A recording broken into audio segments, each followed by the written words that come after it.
going to try to start the vlog, you know, on time. Yeah, let's try that for something again. I'm going to be starting a Dowry of Blood because I am able to mix it in with a few different readathons. This month I will be doing Aurelium again. I haven't looked at the Aurelium prompts because I always just, you know, Aurelium is more of a laid back one for me. Like, I don't care if I get it done in the month.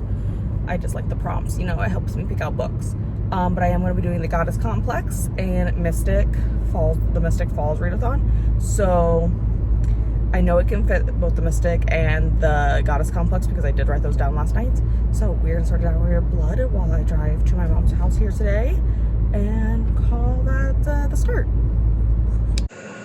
So I failed at keeping you guys updated because it's now Thursday and I haven't done an update since Sunday. So Sunday I did get some reading done. I started a Dowry of Blood, which is going really well. I've never read Dracula before, and I'm like kind of intrigued to go ahead and read it now. Like, I think it's gonna be on my September TBR now. And I did end up finishing that one on Monday. I ended up finishing it Monday on my sprints because I did not all day. I did like quite a few hours though on Monday for Labor Day on sprints. And then also on Sunday I picked up Ruthless Fae for a little bit and I did get the 56%. Don't come for me. I know I said I was going to finish it in August, but I clearly did not. So it is what it is. I just haven't sat down with my Kindle in a while and read, and like I've only been reading it at work. And lately people have been like trying to talk to me at lunch and I'm like, why? But then after I finished the Dowry of Blood on Monday, I picked up Clockwork Princess for a little bit. I've been trying to read it in like 100-page increments. So I've only done like 2 like reading sessions so far, but like good progress through it. I'm going to try to pick that up here on Thursday night yet. And then I did go back and pick up Ruthless Fae again on Monday, and I got to 66%. And then I also switched over to Finley Donovan Rolls the Dice, and we got pretty far in that one. I got to 30% in that one. So then Tuesday, I ended up starting Tucking Around while I took Miss Eleanor here for her walk. And we got pretty decently far. I got to like 14% in that, so that was nice.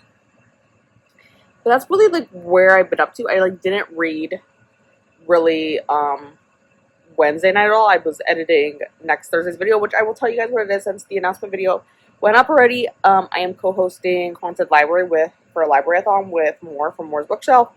And next week's Thursday's video is going to be book recommendations for all of the prompts. So we're going to be getting up to that. Hello.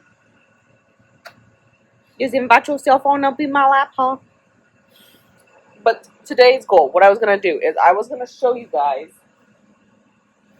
my book haul because it's Thursday and today was the day of the AAUW, American Association of University Women's book sale to help raise money for scholarships for young girls in the community. So all the proceeds of it go towards the scholarship funds for the year.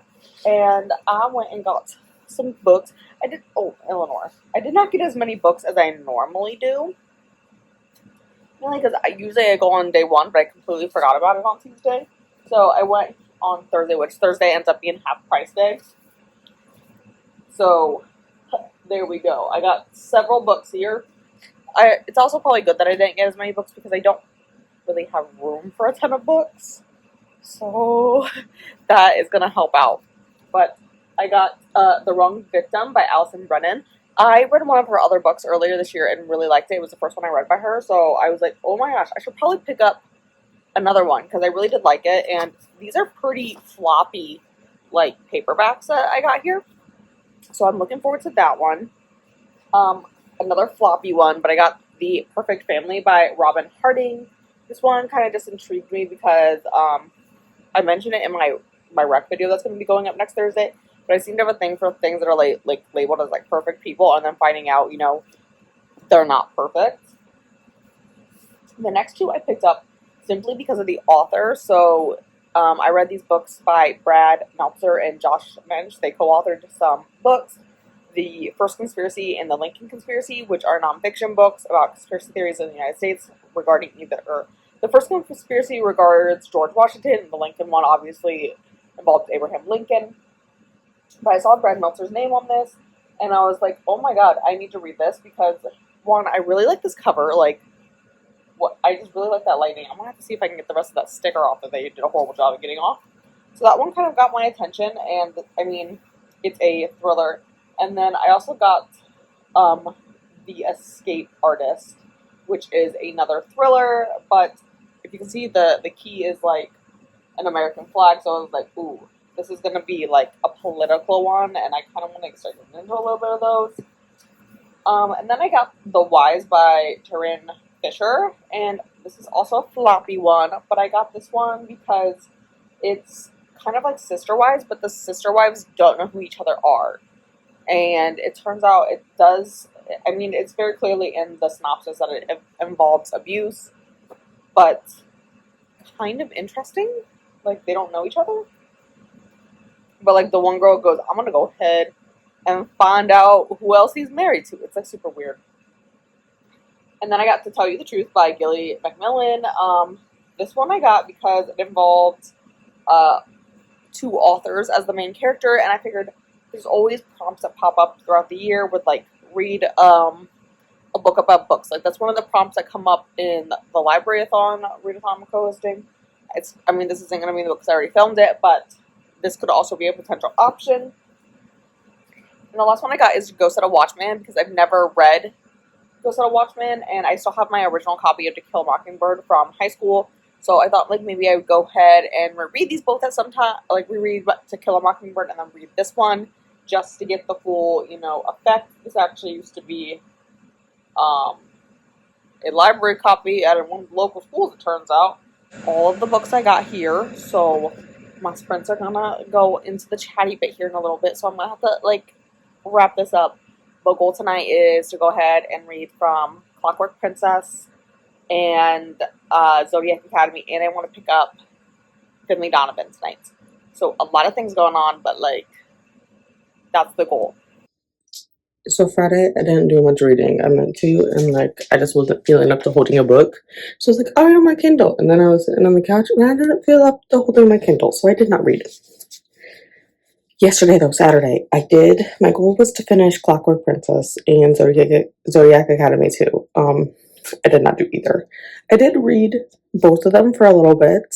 I probably got like 35 to 40-ish pages read in Clockwork Princess, so there's that. And I did get quite far in this one. I only have like 20, 30 pages left in Zodiac Academy, so that's kind of going to be the goal for this morning to get that done.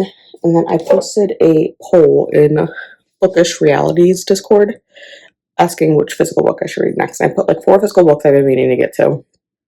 And so I had Order of the Phoenix, City of Fallen Angels, which I'll need to finish after, obviously, I finish Clockwork Princess. And then I had A Game of Retribution, which is a Hades Persephone retelling. And then I had Leather and Lark. And what ended up winning was Order of the Phoenix. And I only do emoji polls, so nobody knows what the books are, except for me, so that I don't get, like, skewed results on people picking stuff out. But, like, of course, everyone picked, like, the chunkiest book that was on it, so the good thing is it has fairly large print, and this will be quick. I've been avoiding this one because I don't want to read the ending again, so I've just been putting it off since I finished Goblet of Fire like 3 months ago. But the people have spoken, and they want me to read Order of the Phoenix, so I guess that's what we'll be doing here on Sunday. Otherwise, that kind of wraps up this week. Next week is going to be pretty crazy because my friend is getting married on Saturday, so it's going to be a little wild.